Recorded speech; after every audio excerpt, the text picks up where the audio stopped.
when I was 5 years old, I was standing outside our house with a friend, and it was just daylight like this. I don't remember it being a cloudy day or anything, but there was a very bright light in the sky.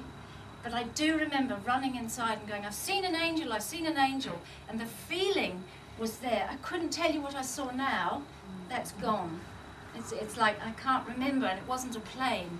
But that feeling has always been there. So I've always had this reverence that has stayed with me, if you like, you know, right through my life. Now, of course, then life weaves its way in the teenage years, and they kind of go this way and that way, wrong way. But I was always drawn back and back and back because I had that reverence from, well, childhood.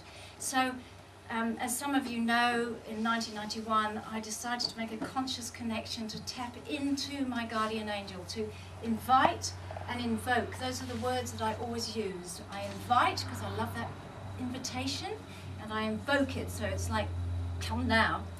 And I received, clairvoyantly, I could see, not so much an angel, but I could see the name of my angel, which was Chileo, and I could hear. I suddenly found that I could hear. There was a click in my ear. I had energy moving right through my body, and I took a pen and I started to write. And when I read what I'd written later, I thought, it doesn't seem like me. So that's how I began, really, my journey. And over the years now, this is all in deep meditation that I bring this writing through. It's usually at 4 o'clock in the morning or some unearthly hour where you don't want to wake up. And then I can sit and focus, because there's no other basically rubbish in the atmosphere. You know, it's a much clearer channel, and it's much easier to concentrate.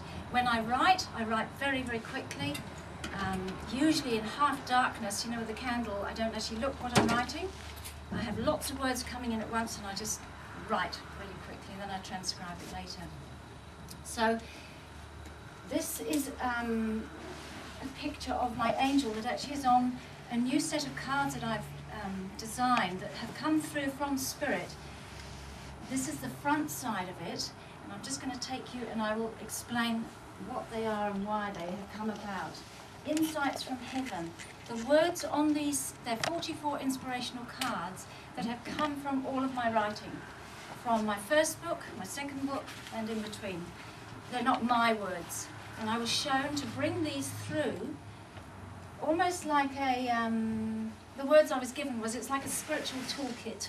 You have a little spiritual toolkit that you can use in the daytime when you can't sit and meditate. We can't all sit and meditate as much as we'd like to go on a mountaintop. Well, I would. We have to sort of bring our energy, bring that divine energy through every day in every way. Now, what I say every single day is I go out and I usually go for a walk. I invoke this presence very strongly within me, and what I say is, I am divinely inspired in all I do and think and say. Infinite Spirit comes through me in the perfect way, and I am of service to humanity every day. I don't let that pass. Every day I have to bring that energy in, to bring that connection so strongly through me that it just carries me through the day. When I don't do that, if I've been distracted by children or I've run out the door at great speed, the day is much more on a wobble, and it doesn't kind of come back to its center.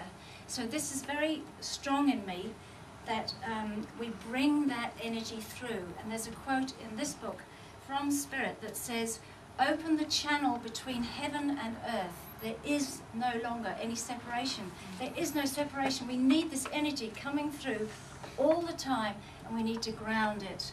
It's no good us floating away. We need to bring it down to earth so that we can be all of it, all at once.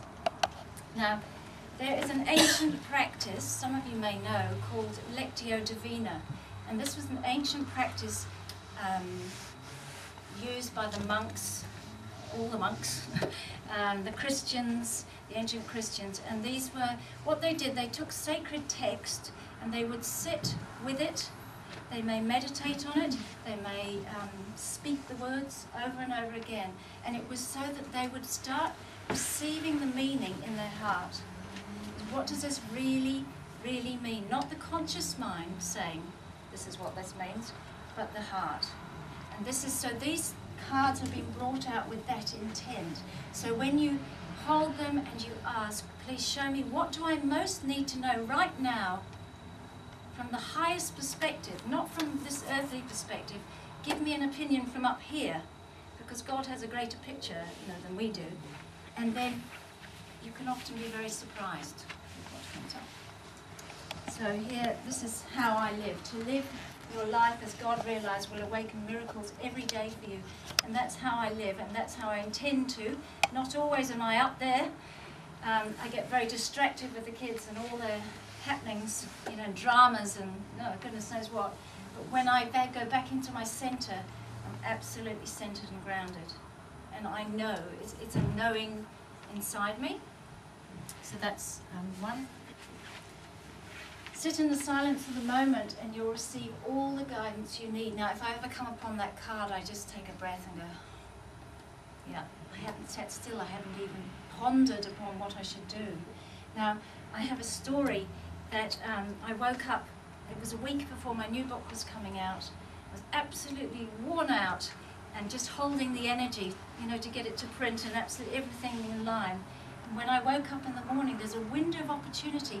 As you wake up and also as you go to sleep, there's a window there where Spirit can come in very strongly because we're not kind of attached to anything. And this thought came, I would say, comes floating by. It feels like it's, oh yeah, anyway, I'll grab that one. And it came so strongly. It said, go to Raglan today. And I argue, because I do that. Strong will, they have to keep on. I said, I don't want to go today. I'm worn out. Well, I never go to Raglan. We live 45 minutes from Raglan. I was going to just go blob today. But no, on and on and on. I got up, I said to the kids, come on, we're going to Raglan. They went, oh. They're teenagers, why do we need to be dragged along? And I said, well, I've never driven off leaving you. My husband was off on a cycling trip.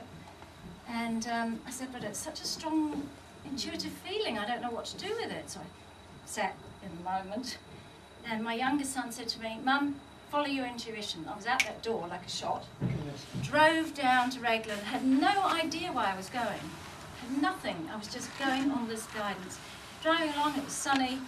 Arrive in Raglan, there's a shop there that had bought my book the year before, but we're a week early, so I'm saying to Spirit, I'm saying to my angels, you're a week early. You guys, you've got it wrong. A week early.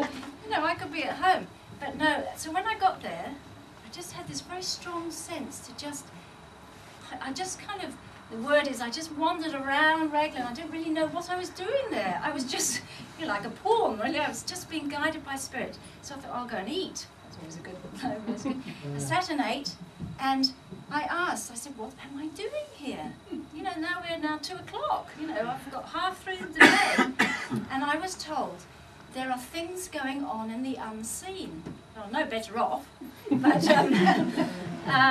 okay, they're still with me, and I'm still guided. Came out of the shop and I wandered in and out. Literally, it was like a slow movie of just dawdling along. And finally, I thought, no, I'm going to go into the shop.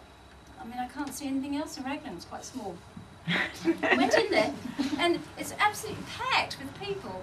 And I walk around, and I think, well, I can't go and talk to the owner now, because, she's busy. And I picked up this and that. And as I came, it's kind of like a horseshoe shape. And as I came round the corner, it's like, go to the bookshelf now. And I came round the corner, round from the back of the corner of the bookshelf, and there was a lady. I never met this lady before. She had just, at that precise moment, put her hand into the bookshelf, and she was holding my book, my other book. That divine timing. There was only one book in there of mine, and it was a huge bookshelf. And she was standing there, and I'd come leaping round. And with Spirit going, yes, this is why you're here. I had so much energy, I was just vibrating. So the poor lady, she hadn't even opened the book. I had no idea what's... Yeah. So I said, can I share something with you? That's my book. She said, here, have it.